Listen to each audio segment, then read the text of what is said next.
This is Live from the Table, the official podcast of the world-famous Comedy Cellar, available wherever you get your podcasts, available on YouTube, available on demand on Sirius Satellite XM Radio. This is Dan Natterman coming from Las Vegas, Nevada, the Rio Hotel, where I'm performing all week at Comedy Cellar in Las Vegas. Noam is in studio. Noam Dworman, the owner of the Comedy Cellar, including the Comedy Cellar in Las Vegas, where I am currently at.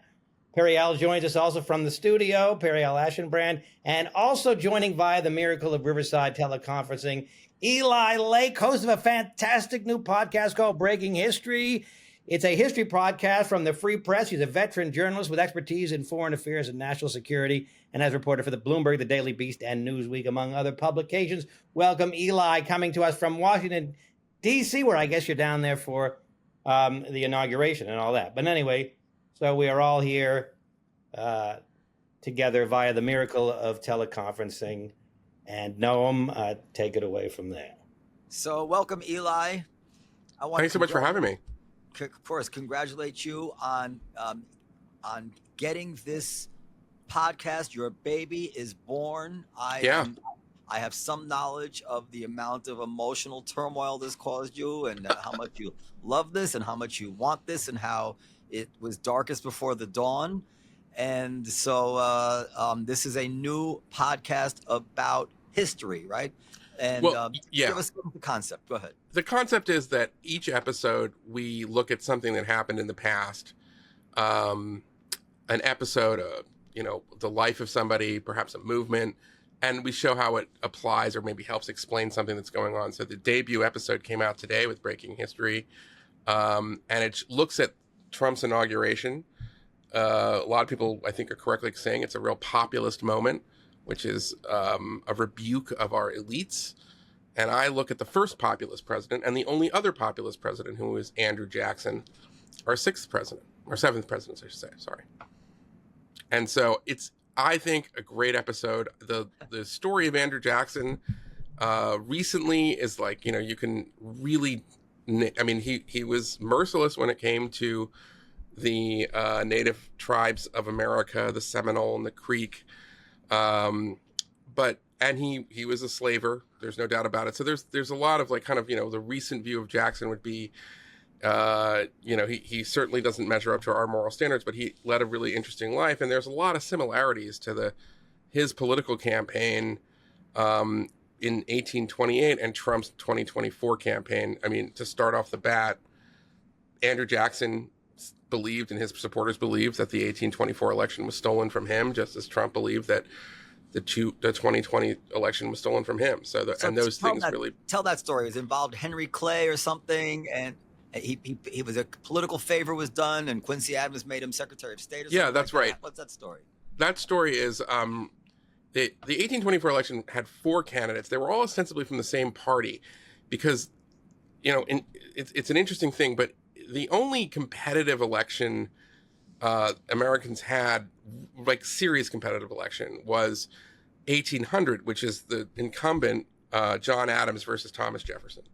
And Jefferson wins. And at the time, Jefferson and his Democratic Republican Party called it a second American Revolution. And for the next 24 years, everybody was in basically that party, including the son of John Adams. John Quincy Adams was ostensibly a Jeffersonian. And Henry Clay was part of this. He was a legendary Speaker of the House. He later became a senator. And so there were 4 candidates in the 1824 election to succeed James Monroe. And Jackson won the most votes. He won the most states. And Jackson believed, if I won the most, then I should win the election. And the 12th Amendment said, if you don't have a majority of the Electoral College, then there's a vote in the House of Representatives. And that's where what the Jacksonians called the corrupt bargain went down, where Clay told his supporters, I'm going to send my votes behind John Quincy Adams. And John Quincy Adams then made him the Secretary of State. And Jackson believed that this was, as he said, it was a corrupt bargain. He was cheated. And what ended up happening was that this sense of this grievance, this like kind of like untreated wound just helped build this huge Jacksonian movement that eventually triumphed in 1828. And he had 2 terms, and then his vice president, Martin Van Buren, won. So he had like a 12-year reign, you could argue.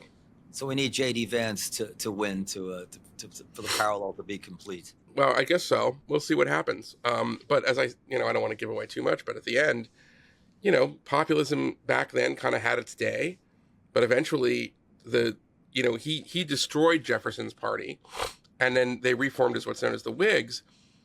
And the Whigs were basically the elite politicians that Jackson defeated, but their party won in 1840. My point is that, this looks like this glorious moment for the Trump supporters. The populists are like, Biden and, his family and all these Democrats are getting it good and hard. But here's the problem, though. Eventually, they're going to become their own establishment. They're going to be, they're insurgents now. Everything's looking great, but, they run things. And there will be a new establishment, and that will, someone will take advantage of it. So people will resent it. He will start being blamed for the problems, and that's just the nature of things. And in some ways, I think that the fact that our system can accommodate populists is one of the reasons why a republic founded in revolution has managed to pretty much survive. There's civil wars, there's a lot of catastrophes, there's political assassinations, there's all kinds of bad things, but the system has survived for almost 250 years because we can accommodate Trump-like, Andrew Jackson-like figures. Do you give us another 250, Eli? I would love it. Now, so is populism, is it a medicine that we need to take every so often, and then it makes some important points or kind of like resets the board a little bit, and then some of the ideas get integrated by one party or the other? Is there a salutary effect? I think that medicine is a great way to look at it, because too much medicine is poison. So the toxicity is determined by the dose. And in this respect, too much populism is really bad. For one, you could argue that populism is so prone to conspiracy theory, because what it says is that there's faceless, there's a faceless elite, and sometimes it's the banks, sometimes it's the media, sometimes it's the deep state, but it's always like this group that really pulls the strings of power and is screwing the little guy. So that's the conceit of all of the populist movements. Some have been good, some have been terrible. And we're all Jews here, I think. Except for Tiana and Mike, but they're okay. But my thing is that if what's the original conspiracy theory? It's anti-Semitism. Right. So there's a real danger there. And that's not to say that all American populist movements have been anti-Semitic. That's certainly not true. But some of them have been, and some of these populist figures like Father Coughlin. So there's a danger of the conspiracy theories. The other thing that kind of is a corollary to that is populists tend not to trust experts. Andrew Jackson had his kitchen cabinet, which was different than his real cabinet, and he didn't understand. He was convinced his big issue at the time was the Second National Bank.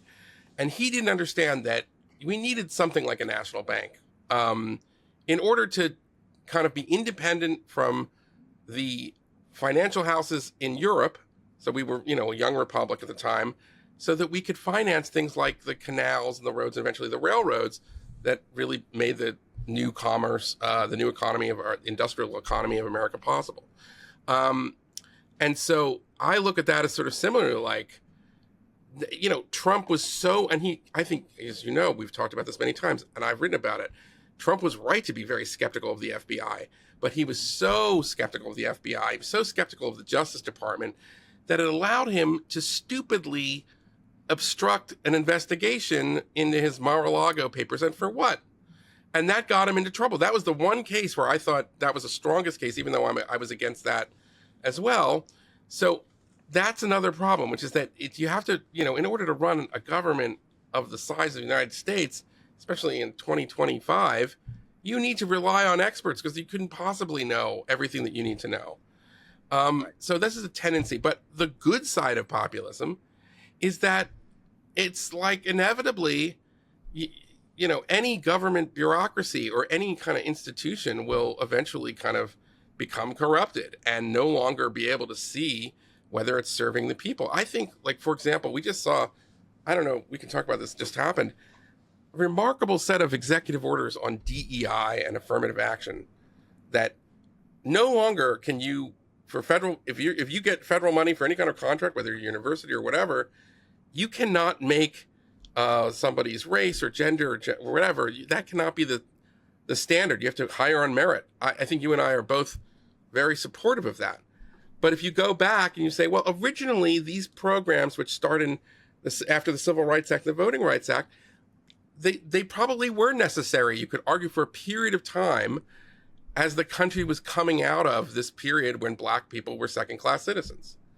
But over time, the institutions become somewhat corrupted. So you had situations where, just anecdotally, people would say, a black kid who went to Exeter could get in with less, with like worse grades and worse test scores than, a poor kid who grew up in like rural Alabama or something like that. And so what started with the best of intentions, and probably the original people on this had all these good ideas, but over time, the institutions. So that's an example, one small example of why populism sometimes is a good thing. And I think that if you hadn't had the election of Trump, these kind of zombie programs, even though the Supreme Court ruled against it, even though you had California propositions saying, no, we don't want the university systems to operate this way anymore, it couldn't budge these people who thought they were doing like the Lord's work.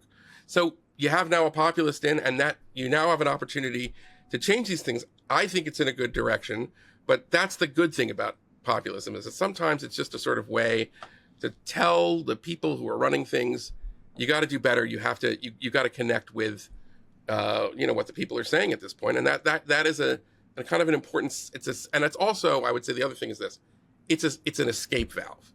So instead of having it boiling into something worse, like a real revolution or something like that, you can elect a Donald Trump. And I think that is going to buy us a degree of social peace, even though for some of the more liberal listeners, that might sound like I'm crazy, but I think you are buying a level of social peace. Can you imagine if he lost this election with the gag orders from Juan Merchan, the judge in the New York, the Alvin Bragg case, and all of the lawfare against him? A lot of it wasn't, I think a lot of it was meritless, especially the Alvin Bragg prosecution. There would be legitimate reasons why people would say the election, that would be the second election in a row, wasn't legitimate. And you could see that spiral into a horrendous situation that really would threaten the republic. The fact that Trump won gives us a little bit of an opportunity to reset. And maybe we don't have to revisit the horrors of who cheated in the election and all this other stuff. And maybe we can sort of close that chapter. I would hope that that's the case. So I think those are the good things about populism. So many things you said there. I just want to remember them. So first of all, going back to what you said about anti-Semitism, because of course everybody knows I'm obsessed with this. Yeah, I mean, I think Trump, I think the accusations that Trump has gotten over the years of being an anti-Semite, I know we agree, are just absurd. You and I agree on this. Yeah, but I do feel a little bit as if he's the little Dutch boy within MAGA that is holding the dike against what is inevitably going to be a pouring out of anti-Semitism, because, as you said, they're very conspiratorial minded.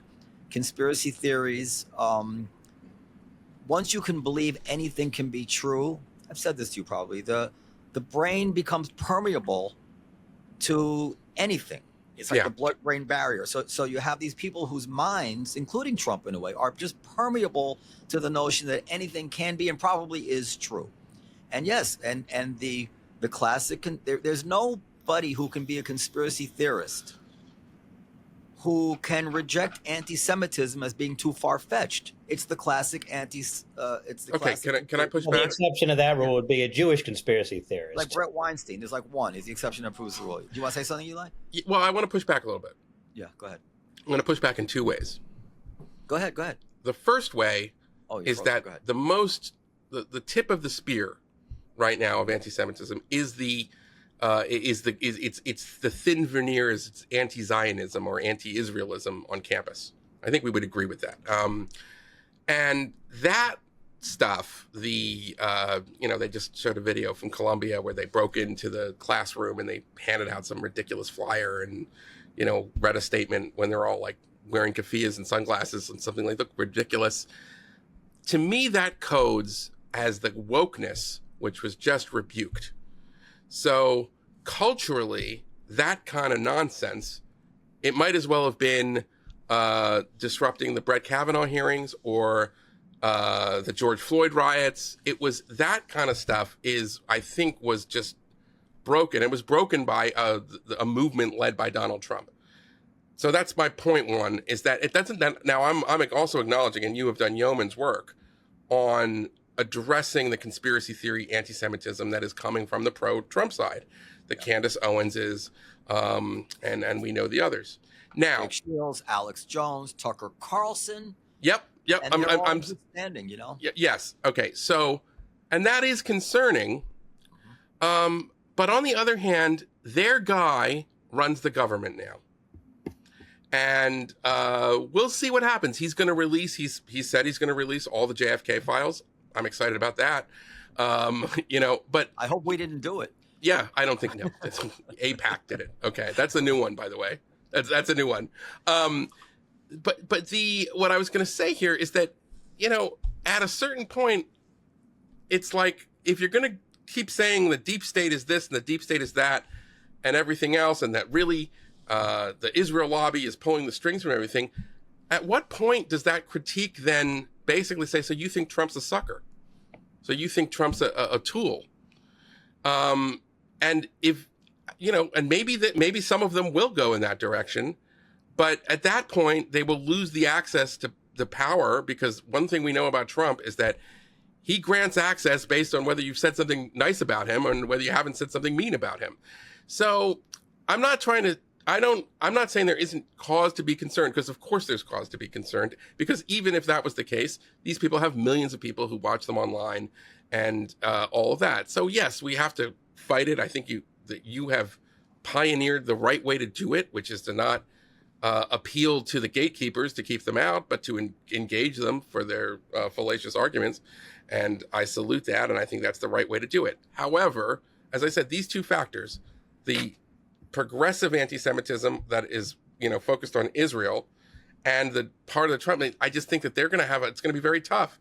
Trump's the president. So at what point is Tucker's theory going to basically say, well, okay, what does that mean about, Trump and your friend J.D. Vance and all these people who really do have power? No, I think for 4 years, everything's fine. I think, as I said, Trump is right. Got his finger in the dike, and it's a strong finger. Yeah. But after Trump passes from the scene, I mean, look how Tucker Carlson, I think Mitch McConnell commented on it. Tucker Carlson turned the Republicans against the Ukraine war. Almost single-handedly. That's how influential he is. If he sets his sights on Israel in 2028, I'm worried about that. All right, that's Israel. So and I want to get back to. Can I just on the Tucker thing though? Yeah. That's assuming that Tucker's influence is constant. One of the reasons that Tucker's influence became what it was is, I think, because of how all of these establishment expert institutions discredited themselves during COVID and during the George Floyd riots. That was, for me, I used to watch him every night during the lockdowns because I felt that all of these other outlets were in on some sort of scam. And I didn't, you know what I'm saying? I mean, I was seeing with my own eyes in Washington, D.C., where I live, they were boarding up things, I mean, all of that. And I saw I was watching these videos and I was like, why are people telling me these are mostly peaceful riots? Why are people saying this is a good thing and that racism is a pandemic, as a health hazard in the same way that COVID is, which is a ridiculous thing? But there were, health commissioners at major cities who were saying that. And so when that happens, that is the space in which a Tucker Carlson can arise. Is that going to be the case in 2028, 2029?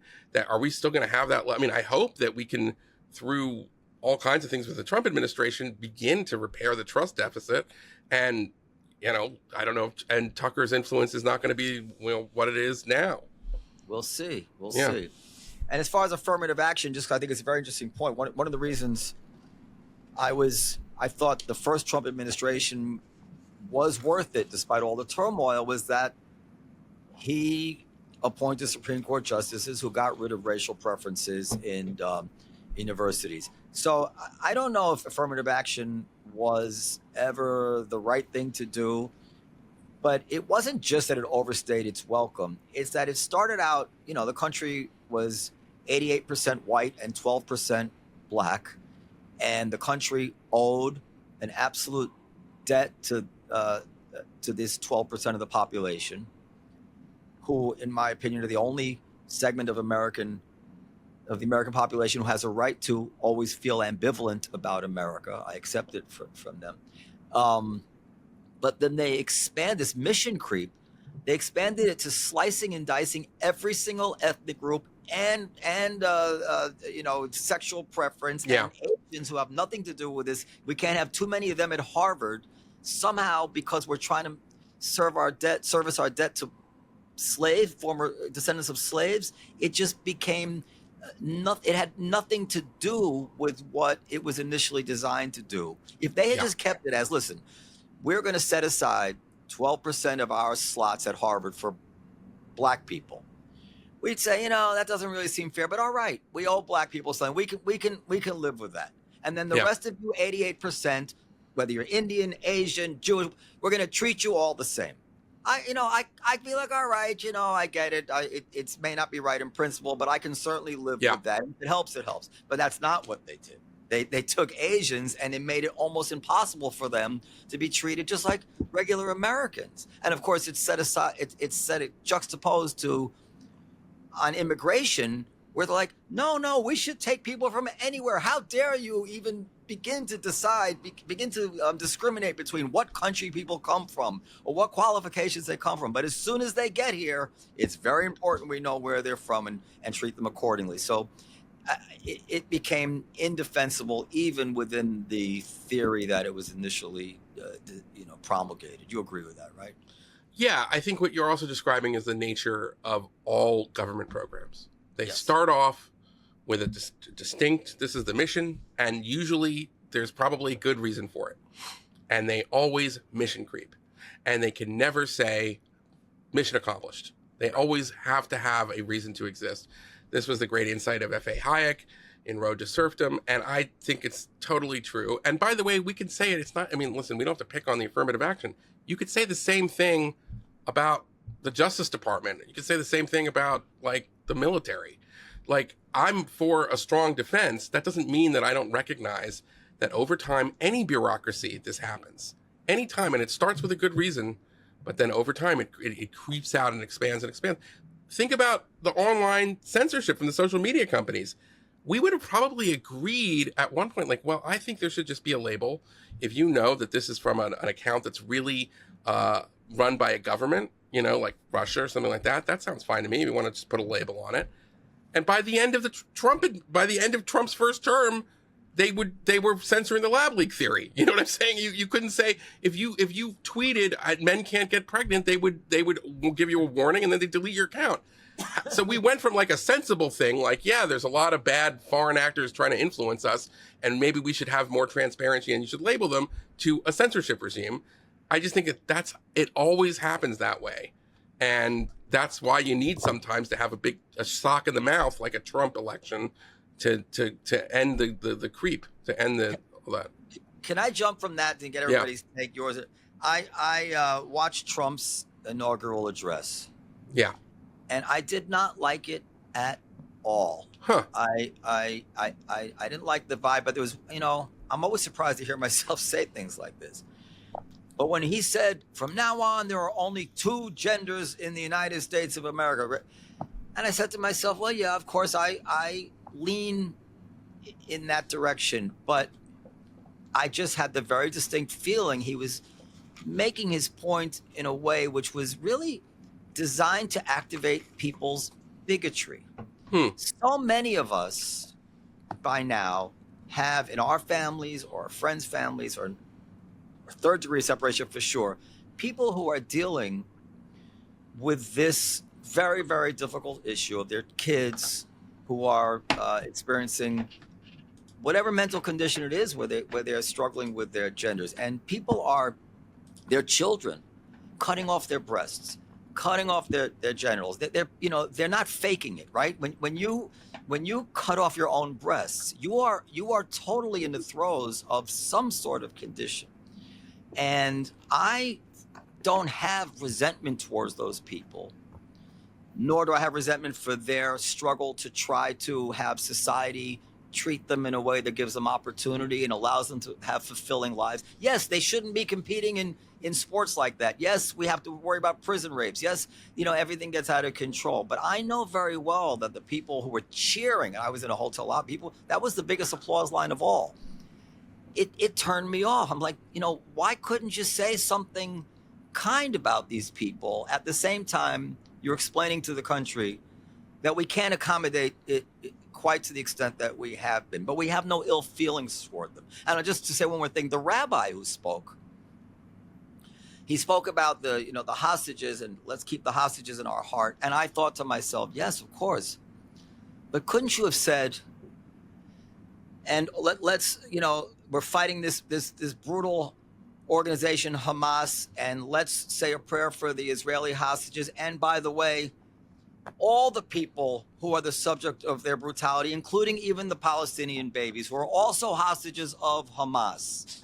Like, you have an opportunity here, and you're a man of God. And don't you actually feel that way? I mean, every time I speak about this, I'm not just doing it for show. It always pops into my head, their baby's dying. So let me make sure to and here's the rabbi. I'm like, all right, the rabbi wasn't exactly the same thing as Trump, but the overall way that they were sending their messages was not something I was comfortable with. I don't know if you... Well, on the second point, yeah. I 100%, I agree with you. I think that's a great way to put it, by the way. The babies, the children, the innocents, who we have good reason to think that Hamas is not allowed to leave combat zones. They are hostages. They are hostages not in the same way as the Jews who are like in these dungeons and these tunnels, but they're hostages. They can't leave on their own, and they are exposed to horrendous harm for many reasons. Hamas uses them as human shields, but also Hamas started a war, which they must have known would have produced this kind of response because of the brutality, and that's totally right. And I think that would have been a nice thing for the rabbi to have said in that prayer. On the two genders thing, I slightly disagree, because what I think he was saying was not, I don't think you would be offended. First of all, if you're trans, you wouldn't be offended by that, because trans people are the most gender binary people in the world. They're so gender binary that they're not transitioning to two-spirit. They're transitioning from, say it again. Oh, but that Trump should, the way I interpreted it, what Trump said, I think the way his fans would interpret it is, there's two genders, and if you have a penis, you're a guy, and if you have a vagina, you're a woman. That was the subtext, and I think and that might be the interpretation of his fans. But what I'm saying is that there's two separate issues. One is there is a luxury belief forwarded by academics who have lost any connection to reality, who keep telling us that there are dozens of genders, and that is that's gibberish. That's like the Tower of Babel, and we need to stop that. And then there's the issue of trans people who, as I said, are more gender binary than anybody, because they're getting out of one gender to go to the other gender. So I interpreted that as saying, listen, can we just get back to the fact that there are two genders, full stop? And but I also, if your sentiment is, if you're an adult and you're trans, or you're dealing with this thing where you feel that you're trapped in the wrong body, and that's a real thing, I have nothing but sympathy for you, and I tend to be pretty libertarian about it. If you're an adult and you want to do that, you should be able to do it. The problem is that, again, it's like the trans movement's the same thing with affirmative action. It's like it started, treat trans people with dignity, they exist, and most Americans were for that, and then it became 11-year-olds should have subsidized, prescriptions to hormones that will do untold and damage that we can't predict over time, that we've fabricated and lied in medical studies to say is totally safe when it isn't. I mean, to me, those are two separate things. And it would be nice if there was a way to talk about it so that you didn't give a sense that you were in solidarity with just bigots. So I'm with you on that. But I think it was far more important for him to establish that, like, daddy's home, we're coming back to sanity. And there was, unfortunately, under Biden, and Biden is of that generation. He's born in 1940. Biden doesn't probably believe it, but for whatever reason, his presidency, probably because he wasn't compos mentis, allowed all of the boutique, like, out there radical progressive groups. He just sort of said, okay, I'm going to give you this. I'm going to give you this one, that. And he started doing all these things. And it's like, so that's where that's coming from. But I take your point that he's the leader of the free world. He's the American president. And he has an obligation to say, these trans adults, these people are American citizens too. We should treat everybody with dignity and respect. And there are children and they're suffering. Listen, yeah. I'm happy that Trump, on the whole, I'm happy that Trump won because we needed to take our medicine. Just the reckoning that we're seeing on the left and the demolition that we're seeing of one of those buildings. Meta, Facebook, the thing with Zuckerberg, the fact that he's saying no more tampons in the men's bathrooms and no more DEI. And it's like, I'm like, this is amazing. This is great. Yeah, I mean, the fact that we spent, and we have to be seeing the results in some way. We spent 10, 15 years no longer hiring people for important positions based on the fact that they were the best person for the job. Right. Somehow in California, some amount of damage is a result of that. I don't want to oversell it, but there is, I appreciate populism because the twin kind of weaknesses of human nature, the inability to put ourselves in other people's shoes and to not let power, too much experience of power, have it go to our head and feel superior. So this is what populism is, the antidote for, the ultimate populist device was when Governor Abbott sent those migrants to Martha's Vineyard in New York City, right? Like, this is, you don't have to say anything. Like, you people have been telling these people for years that only a racist would complain about what it's like in a border town when illegal immigrants come over. And then in literally 2 weeks, he changed everybody's mind simply by forcing them even a little bit to walk in someone else's shoes. So populism, to me, at its best, is a device that respects that tries to do that and tries to reset it by people who understand that the people in charge have no fucking idea how we're living anymore. They're off there. They're high on their own vapors, and so we need that. We need. Well, the classic example is the Open Society Institute, which is Soros money, funding progressive prosecutors that wanted to legalize whole categories of crime, claiming these were just lifestyle matters. And that is something that if you're a Soros, it doesn't affect you. Mm-hmm. But if you're working class, it's terrible. Your car gets broken into. What are you going to do? Call the cops? They're not going to arrest them. I mean, people complain and it seems like a small thing, but it's kind of a big thing. You can't go into a drugstore without everything behind some sort of plastic, thing. And that is a direct result of billionaire money going into a boutique luxury belief policy agenda that doesn't affect the super elites that are living a different kind of lifestyle and makes them feel good. And I can understand. I'm angry about it, and I have a pretty good life, and I'm not, I don't face the worst of it. But if you live in the Bronx, Richie Torres has spoken so eloquently about this. He's fantastic. He's fantastic. And so he understands, he gets it. He's saying, listen, you think you're helping, you're harming the decent people. And there's something kind of almost racist about it. You think all the blacks and Latinos in New York City are criminals? What's wrong with you? And you think they're concerned about whether you call them Latino as opposed to Latinx? Yeah, it's there is a racism to it. Right, exactly. They're so enamored with themselves that this has become their priority, this terminology that virtually nobody Hispanic was interested in, right? So yeah.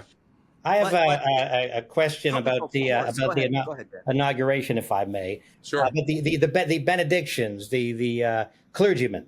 Now, clearly, Esty did not book this because He's our comedy seller booker. Yes. Go ahead, yeah. You know, the Jewish guy going on first. Hey, I know all about that. Okay. Why put the high energy black man in the middle? I have no idea. I mean, it's a great observation, Dan. I just don't have any idea about like how they chose the speakers.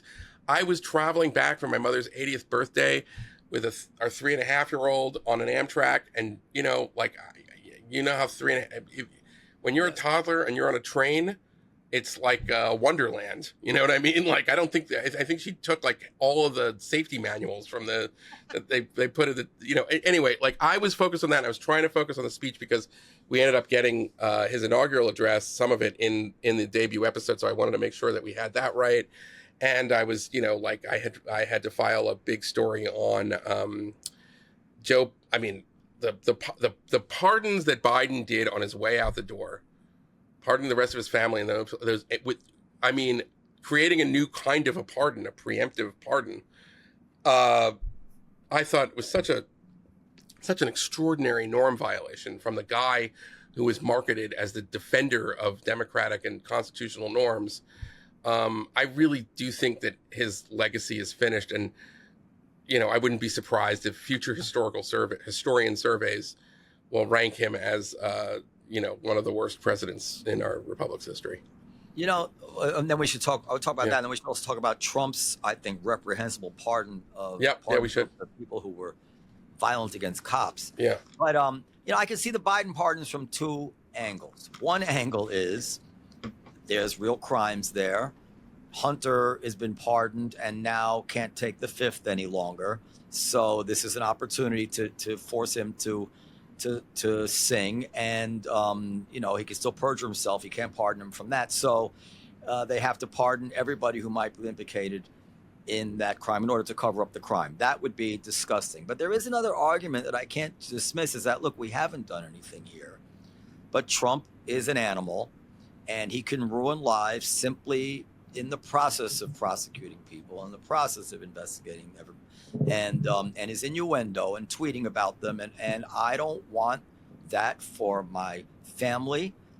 And if it was a normal circumstance, I wouldn't do it. But I'm going to do it now. Call me what you want, because I'm not going to allow this monster, Donald Trump, to try to ruin my family just to prove them innocent. Can I respond to that? Second point, Noam? Yeah, please. Tell it to Michael Flynn. Tell it to all the people that you went after on a fakakta, nonsense, opposition research, bullshit, Russia collusion theory in 2017. Tell it to all the lives you ruined with the same tactic, because lawfare, the process is the penalty. And but Eli, you know how the mob works. You don't hit the families. In other words, Flynn, whatever it is. I listen. You know, nobody was angry about the Russia thing than I was. I know. We're. But now we're gone to another layer here, which is, you know, the guy's family. They're not even in politics necessarily. I mean, I could see it. Yeah, I'm generally with you, but I could also see if everybody was innocent, I could see myself saying, you know, okay, but on the mob point, mob point that you make. I understand why a career prosecutor like Andrew Weissman would think this way. But the point is that someone has to have the sechel in the system to say, this isn't the mafia. It's the guy Americans just elected to be the president. What you're doing is mucking up the entire system and the transfer of power. Get it together. This is a bad idea. Don't do it. If you're looking for a boost in the bedroom, Hims is here to help with personalized ED treatments. From chewable hard mints to Viagra and Cialis, get what you need to get it on. Everything is done online, so there are no awkward doctor's appointments and no long lines. To get started, just answer some questions on their website, and a medical provider will determine the right treatment option for you. If you're prescribed, your medication ships directly to you for free. Start your free online visit today at hims.com/seller. That's HIMS hims.com/seller for your personalized ED treatment options. hims.com/seller. The products mentioned are chewable compound products which are not approved or verified for safety or effectiveness by the FDA. Prescriptions require an online consultation with a healthcare provider who will determine if appropriate. Restrictions apply. See website for details and important safety information. Subscription required. Price varies based on product and subscription plan. And there, the media, I mean, listen, we could go on and on. We've talked about it before. There, it's like, I blame the Times, the Washington Post, CNN, all these institutions, these outlets that treated it like this was a real thing, and they should have kicked the tires more. And it became a scandal out of nothing. And it still is frustrating, but that's the genesis of it. The Democrats started this lawfare stuff. So it is rich to me to say, oh, I just, Anthony Fauci's an old man. He shouldn't have to put up with this. You know, by the way, the song that they were singing until the election, until he pardons Hunter Biden, was, if you didn't do anything wrong, if you're innocent, then you shouldn't have anything to worry about. That was the line from Joy Reid, and that was the line from all the MSNBC people. That was what they would say. So as far as I'm concerned, it's like, just screw it. Like, his legacy it's beyond Biden. The whole Democrats of this era have to have a reckoning on this. You're right. I mean, as much as what I'm saying is true vis-a-vis what Biden could be thinking, his obligation is first and foremost the United States of America, because no matter what, if his kids didn't commit crimes or the family didn't commit crimes, they're not going to get convicted.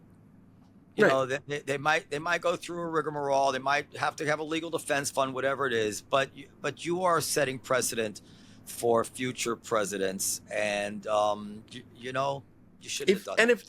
if Trump is the monster that you've been telling us he is for the last 8 years, Democrats, you just gave him a brand new tool that he hadn't even thought of. He didn't think of issuing preemptive pardons. He pardoned Bannon and Flynn and Roger Stone, who had already been through this process. He didn't think, okay, well, just in case, let me do a pardon for Don Jr. I mean, that's the thing. It's like he created a new thing. And of course, Trump's going to take advantage of that. Of course he is. Now, did he always intend to pardon the worst of the January 6th actors, or was it a response to Biden's, preemptive, far-reaching pardons? It was kind of like The Godfather. While the baby was being christened, so while Trump is being inaugurated, Biden is out there pardoning everybody. Yeah, a little bit. I mean, I have to say, I don't know the answer to that. I'm not in his head, and I don't care. Mm-hmm. I would have defended on Live from the Cellar right now. I would have defended had he done what J.D. Vance said he was going to do.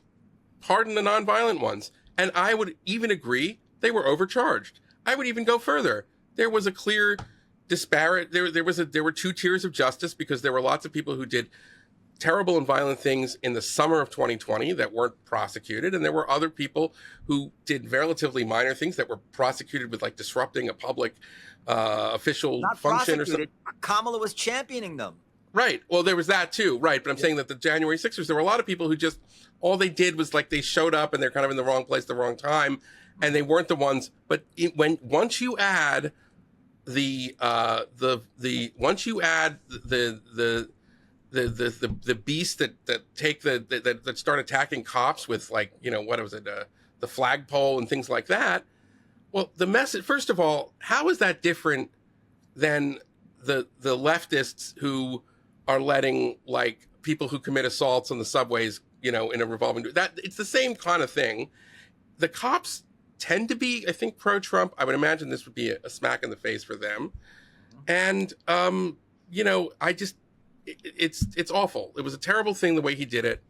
I don't understand. There was no reason why someone couldn't have gone through and say, not this one, not this one, not this one. These ones are okay. He would have had the same effect. I really don't understand it. And it was a mistake. I mean, it's like John Pedard says, you take the good, you take the bad, you take them both, and there you have the facts of Trump. I mean, that was a very bad thing. Yeah, well, yeah, it's very upsetting. And of course, it's the way he does things.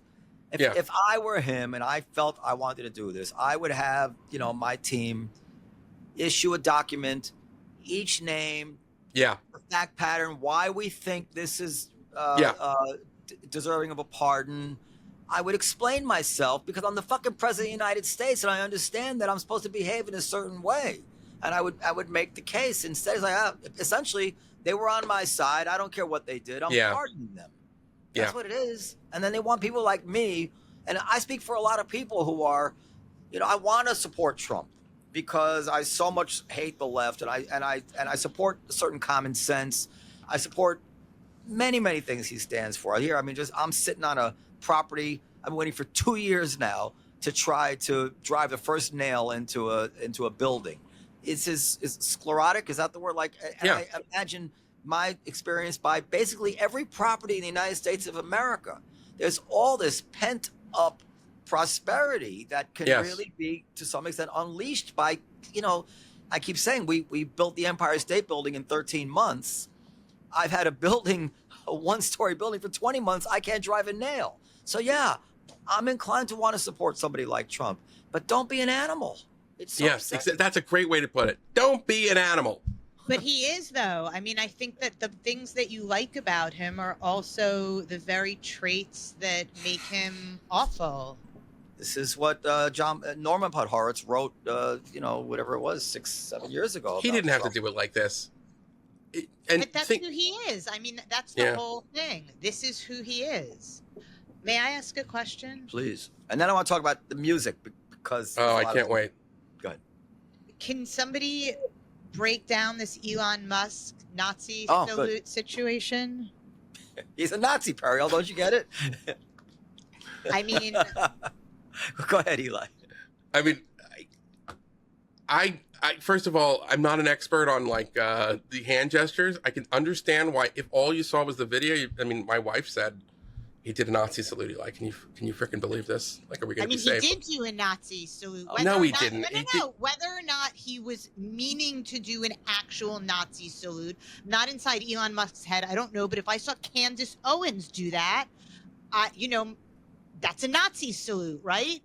Okay, so my understanding, having spent a bit of time on this, on the social medias and reading all the backs and forth, is that this is a different kind of salute, which is like an Italian or a Roman thing where he's like, from my heart, I'm giving you my love. And it looks a lot like a Nazi salute. But more important, you have to look at the context. What was he saying? He was saying, I love you, I love you.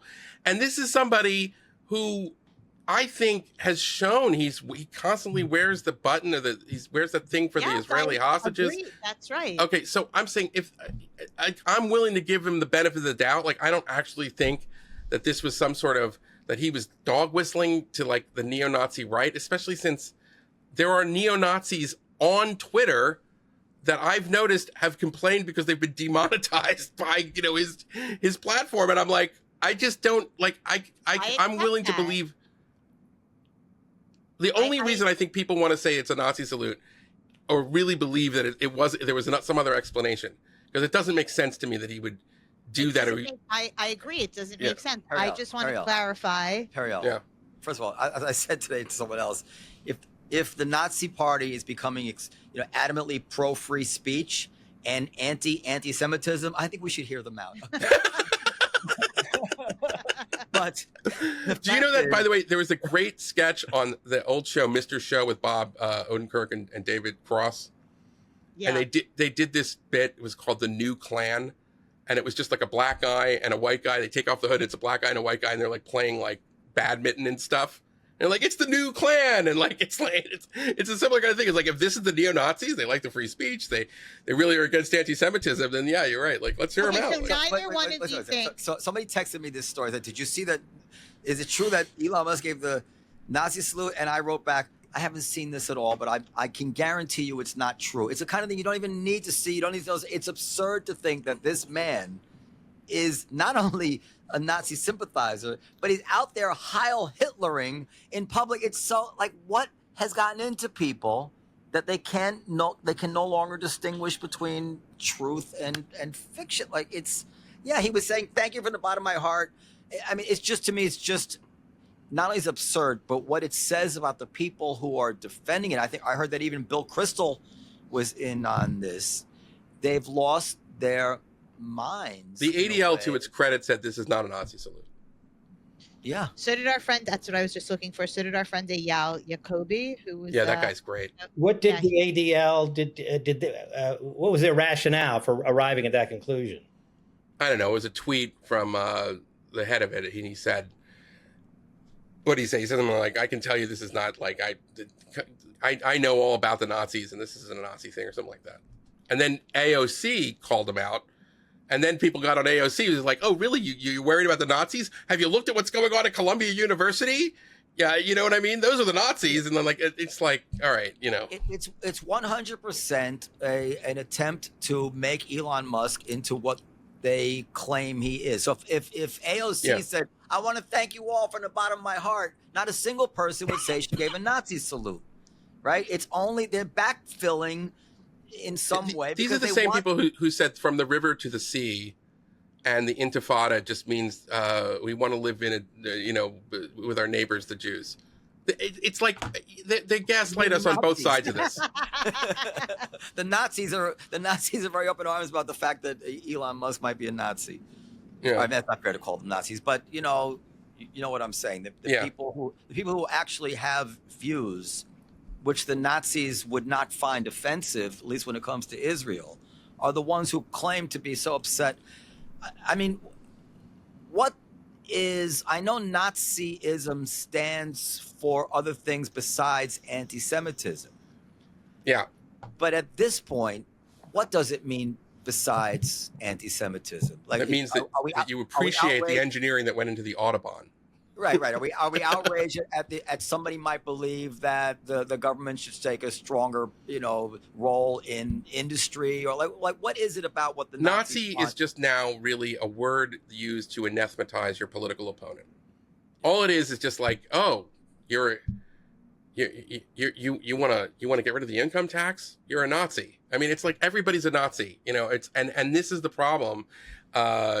And it's similar to what you sometimes see on the right today, but you saw it a lot more in earlier generations, where they say everybody was a communist. So if you supported the teachers union, you were a communist, which is like crazy. But it's just a way. It's a technique, and it goes back. I mean, by the way, like I think Harry Truman called like people who disagreed with him Nazis, even who's a great president, one of my favorites.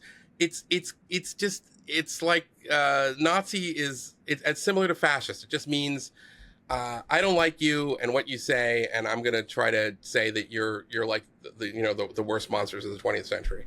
But when you have a guy, and then I guess the music right now, when you have a guy who's really stood for fighting for civil liberties and is making huge speeches defending the Jews against anti-Semitism, it's just kind of like, how could you really Nazi? Anyway, so listen, Eli has a tremendous interest in music. I believe he had some experience rapping, I've heard. That's true.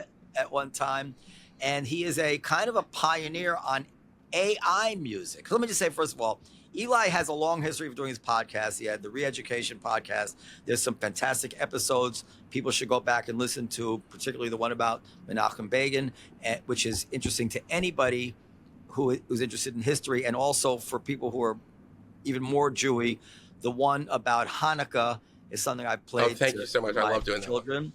And then recently he had one about the Weather Underground on the Free Press feed, which was very, very good. And he has a great one about how Trump is just the most recent person in a long lineage of American bullshitters.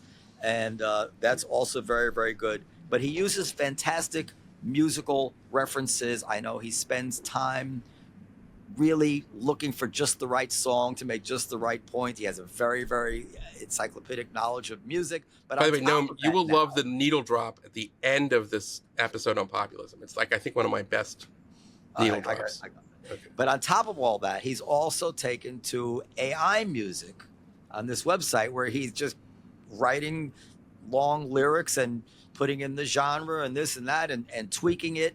And I think we have some links that he sent us. We should play them. But tell us about you. You did the theme song with AI music. Yes. And, so originally I wrote a theme song, which I don't know. I don't know if I'll ever get a chance to use it, but I wrote it when I thought it was going to be called The Re-Education. And then I wrote one that was originally, I think I wrote it as like, I was around the 4th of July, and I wanted to write something about America and on its birthday, but also the point I was trying to make was that, like, as bad as things seem right now, we've been through worse. That's basically the idea, which is kind of a general theme of my podcast. And it's called We've All Been Here Before.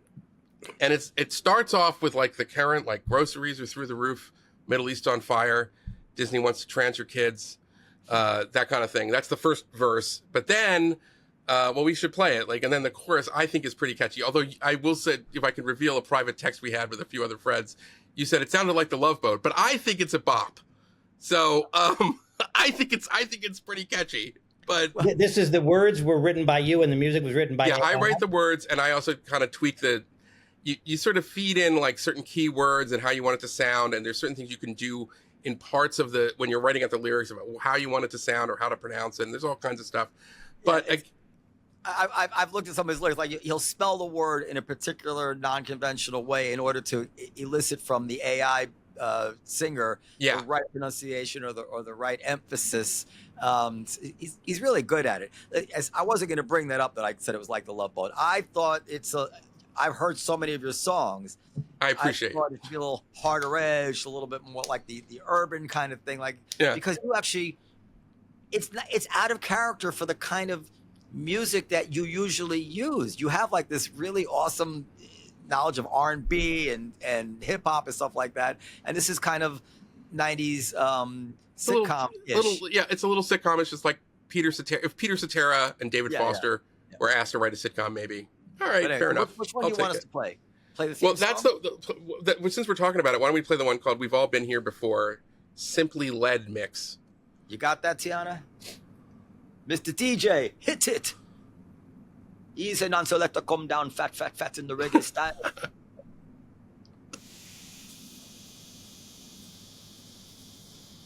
Is this it? Can we hear it? I can't hear anything. Oh, do you need the headphones? No, I have headphones, but I can't hear it on my end. We hear it. Okay. I don't hear it. That's Periel.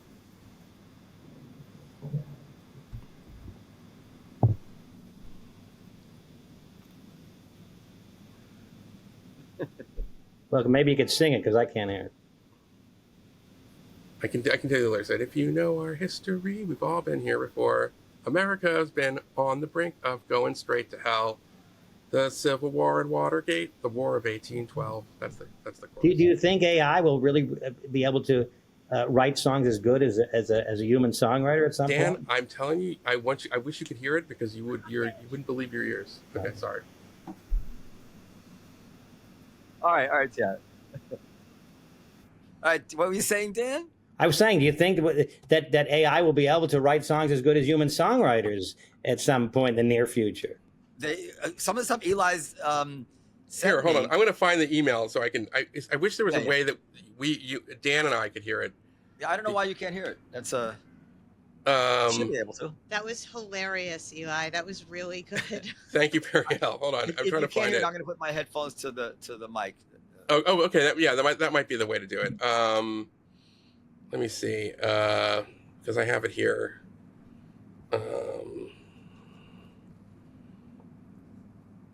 All right, because what I did was I came up with a bunch of stuff. Okay, so there's one that okay, so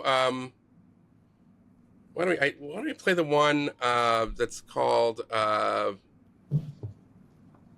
think this isn't funny. Play the one called Sabbath Bop. It's the first one. Sabbath Bop. Okay, this is I think called what is this called? I'll find out. Were you able to route it to him or no? Yes. Okay, you should be able to hear it now, I think. Okay, good. And I'll be able to hear it too. Okay. It's called Day of Rest and Peace, and it's about Shabbat.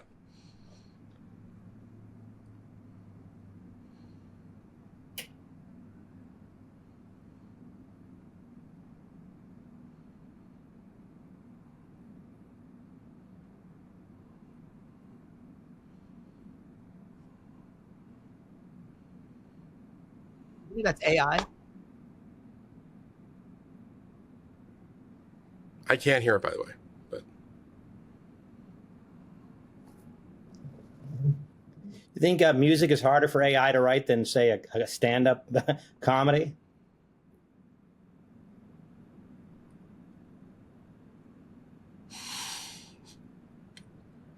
Can you hear it, Dan? Nope. Okay. I'll have to listen to it. All right. Cool. Another time. Send me an email. I'll send them to you.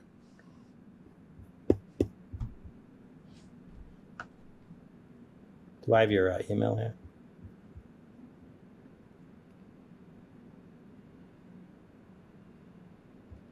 That's good. Could you hear that, Eli? No, we couldn't hear it. All right. Well, anyway, it's amazing what that AI is doing this, and you know, as someone who's played with a lot of musicians and a lot of very good musicians in a lot of different genres, it also I learned from these AI songs what must be in a certain way a cliche. Like sometimes you play with a jazz musician and they play all this stuff that's you say, holy shit, I never heard anything like that before. But then I hear some of these same kind of changes from the AI creation. I realize this is actually must be a much more common thing than I've ever imagined, because AI wouldn't produce it. So there's kind of these very, very sophisticated cliches, but it uses them in creative ways because there's a randomness to it, I guess. And creativity is kind of what feels creative to you is when you hear something which you would have never thought of before. And that just has a random element to it. So I think this AI music is going to be a very significant artistic force, if only in inspiring people by trial and error. Like I'll listen to 100 different things. Like I do this already when I'm writing with ChatGPT. I'll write something and say, give me 30 other ways to write this. And then I'll find, oh, that's actually a good little phrase there. You can do the same thing with music, right?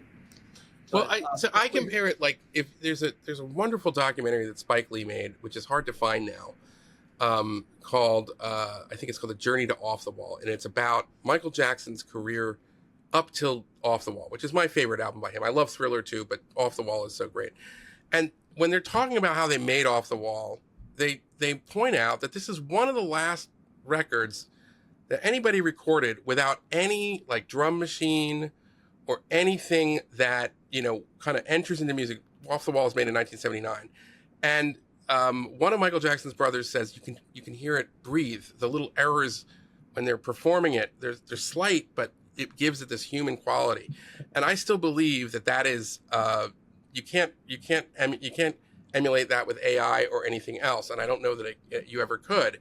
At the same time, would you tell somebody like, I don't know, Prince, who was a pioneer of the drum machine, that's not, you know, you're cheating, you know what I mean? Because he would, what he did is he took whatever the pre-programmed drum sounds were and figured out how to tweak them and make them and change the sound. So he got a totally unique kind of drum hit from when he was using the drum machine. Or, you know, would you say to Stevie Wonder when he meets the Margolis and this other guy and to do this thing called Tonto, which is that huge synthesizer, oh, that's not real. Or for that matter, all of like, you know, DJ Premier or Pete Rock, the great producers in hip hop of the 1990s, are they cheating? Because they're doing more at that point than just taking a loop from another record and then rapping over it. That is not what great hip hop is at all. And Kanye does even more. They're layering different things, almost like taking collage of other paintings. That was legitimate. So I'm not comparing myself to these great artists. I understand that the machine is doing so much of the work here. And I also understand people are uncomfortable when they hear AI music. And I'm uncomfortable with certain other things that I've seen from AI. So I understand it. However, I do think that there is a way to be artistic by using it and thinking of it as a tool that way. What's the name of that website that you do? What's the name of I use something called udio.com, which and each one of these I've tried other ones. They all kind of you have to get used to it. It's like their own language. It's like, you know, because it's interesting when you're doing the prompts, there's certain things you can get it to do all kinds of stuff, but you have to sort of know the right way to get what you want out of it. So, if you go to Udio, they have like their top 10 most listened to songs, and some of them are tremendous. Yeah, I mean, so clever, so good. I don't think drum machine is cheating.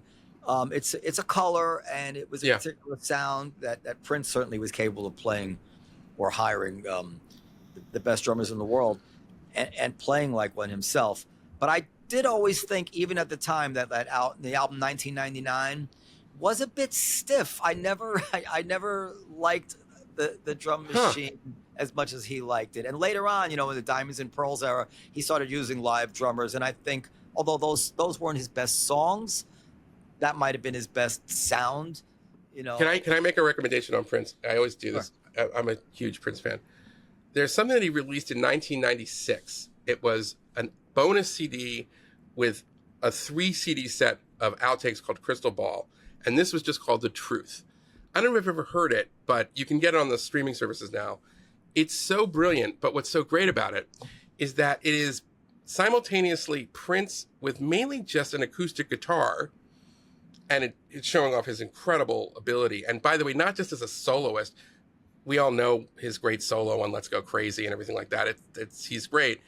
As a rhythm player, meaning the chords and the way he plays the chords, he's brilliant. And this really comes out on this record. But then what he does, he's not satisfied with just doing a kind of unplugged Prince with him and his guitar. So he layers these weird, very synthetic sounds over it. And it shouldn't work, but it does. And I really return it. I think it's one of his great records, even though it's out of what you might say is Prince's imperial period. But for everybody listening, I highly recommend. It's called The Truth. It's by Eli. Prince. You can find it. It's great. Eli, have you ever heard of Tanita Tikaram?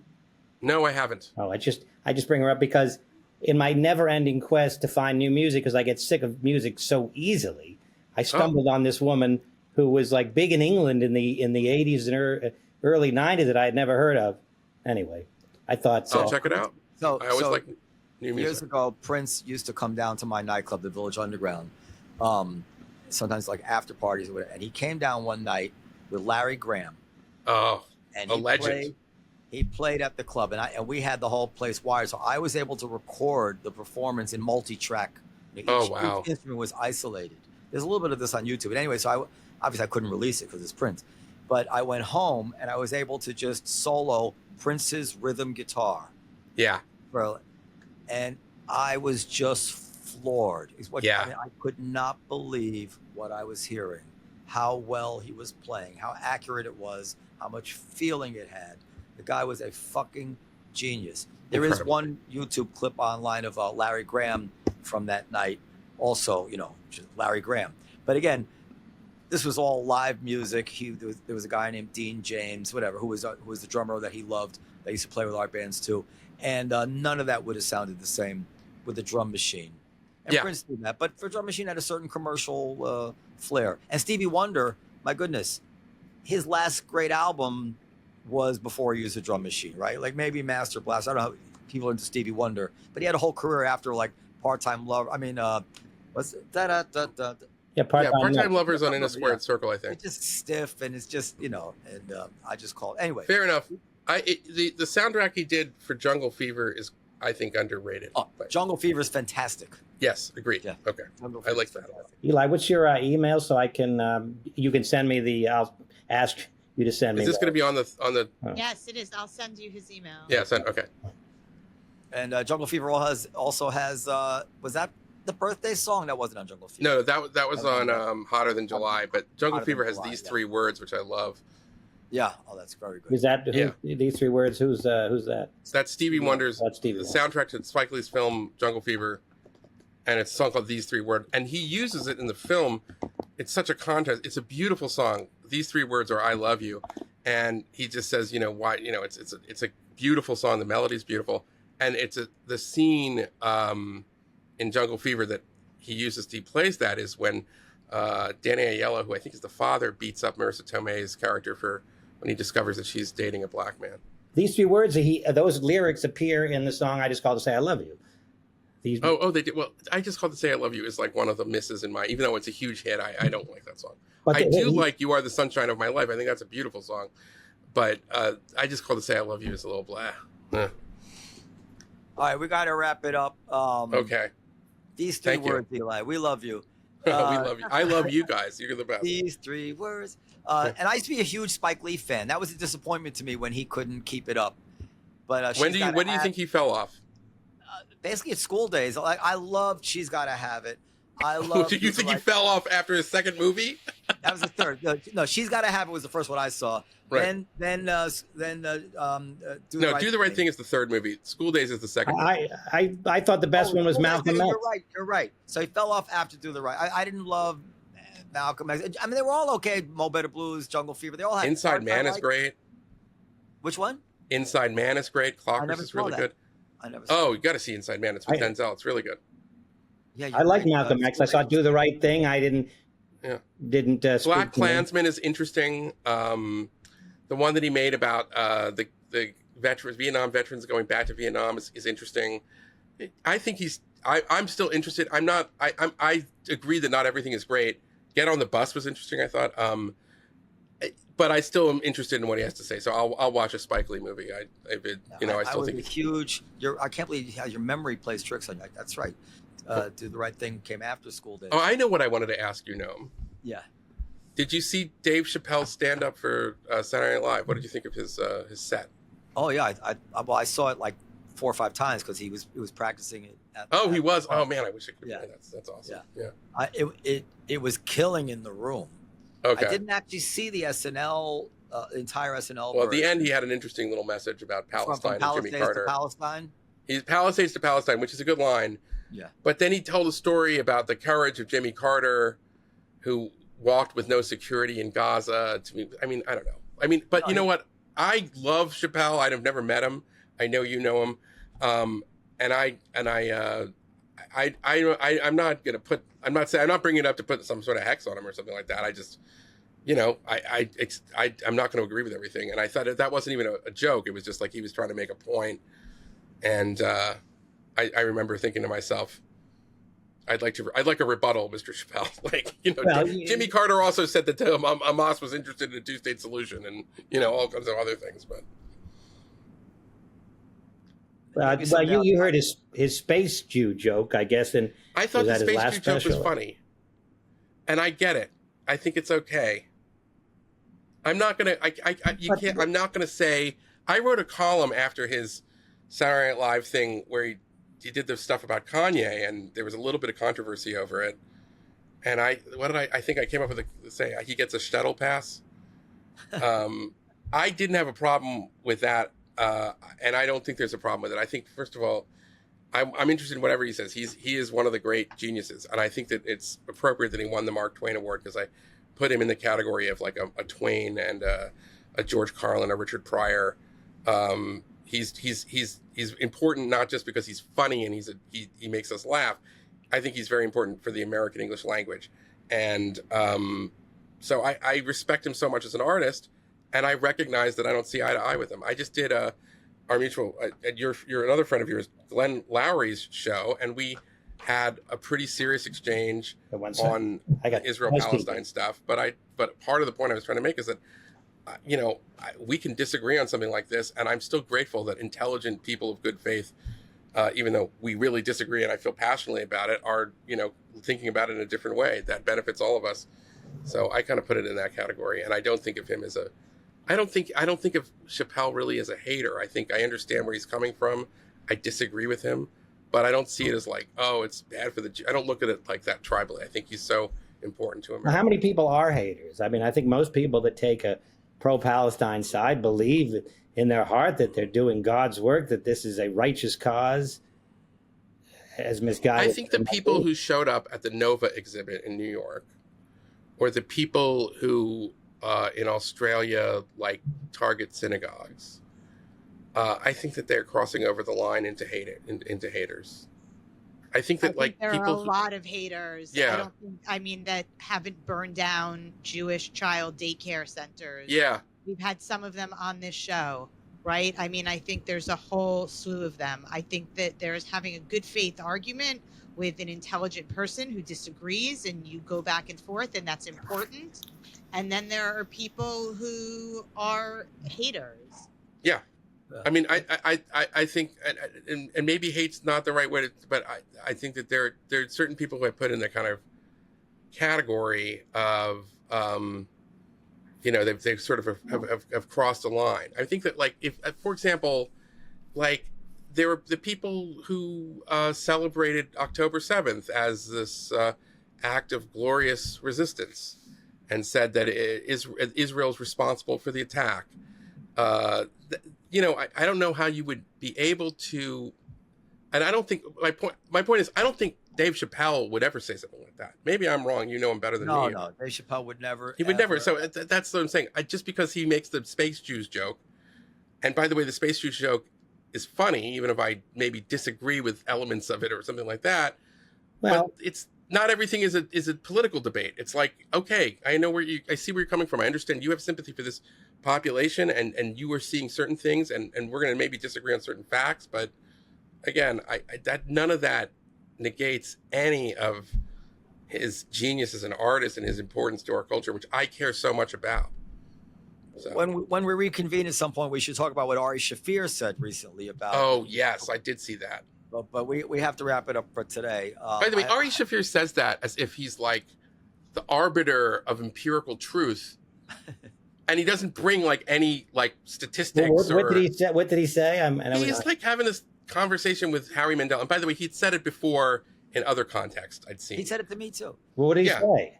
He said that you were just imagining that there is a rise in anti-Semitism, and it's similar to the effect of the Nextdoor app. Whereas if you watch the Nextdoor app all day, you think your city is overrun by criminals, but in fact, it's just because you're looking in this one area. And at his point, I think he would say, if you just watch these YouTubes, you can generate them, and you think it's this huge, pervasive problem, but it's not really. And that's an interesting perspective. I'm interested to hear it. I think Ari Shaffir is a great comic, and I love his comedy and his set. But if you're going to take off the comedian hat and put on the debating hat, then can you bring me some more evidence, or can you address the polling data, which shows like all these disturbing attitudes, particularly for people who are like under 30 and things like that? And it's just like he's just making a point, and then like probably both right. There's probably been a rise in anti-Semitism, but it doesn't mean it hasn't been magnified by social media and fair. Well, he says we'll spend a couple minutes on this. We got to go. There's a straw man argument there where he's saying, well, another Holocaust is not coming. Another Holocaust is not coming.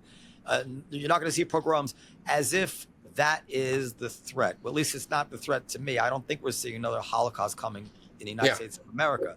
It's a reversion to a kind of low-level anti-Semitism that my father described from his childhood, which is unacceptable. And I already see it in my kids who have gotten the message that being Jewish is or potentially is some sort of issue, where it just wasn't when I was a kid. It just absolutely wasn't, where I won't wear a Tel Aviv University t-shirt. And this is prior to October 7th. It was already, I knew I probably shouldn't wear that. It's just things have changed. And if you were to put a flyer on a lamppost about anything which had anything to do with anything Jewish, you should probably expect somebody would rip it down. And that wasn't the case in the 70s. So that's how things have changed, and it could get worse. I don't think they're going to start rounding up Jews and killing them or torturing the United States of America. Right, but if they're but on a college campus, maybe no longer, because we got a whole new Justice Department and a new Education Department now, so we'll see what happens. But if you they don't want Hillel houses anymore. Right. Well, but I'm saying, if on a college campus, if you were to say men can't get pregnant, and you were to write an op-ed in the college newspaper about that, you would be disciplined. Whereas if you were to write in the college newspaper, Israel shouldn't exist, and anyone who supports Israel is a Nazi, they free speech. And so that's selective free speech, and that's something. It's not the same as pogroms and the Shoah, but it's real. All right. I'm going to Poland tomorrow for the Auschwitz 80th anniversary of the liberation. So I'll report back to you guys from that. Should I say have fun? Is that the appropriate? There's some brewing about Jews to be. We got issued a security kind of bulletin about how we should behave and what we should and shouldn't wear, because they're worried about some potential targeting of Jews, but they're probably just being overcautious. All right, Eli Lake. Thank you, Noam. Check Great to out see everybody. The new podcast. Thank you very, very much.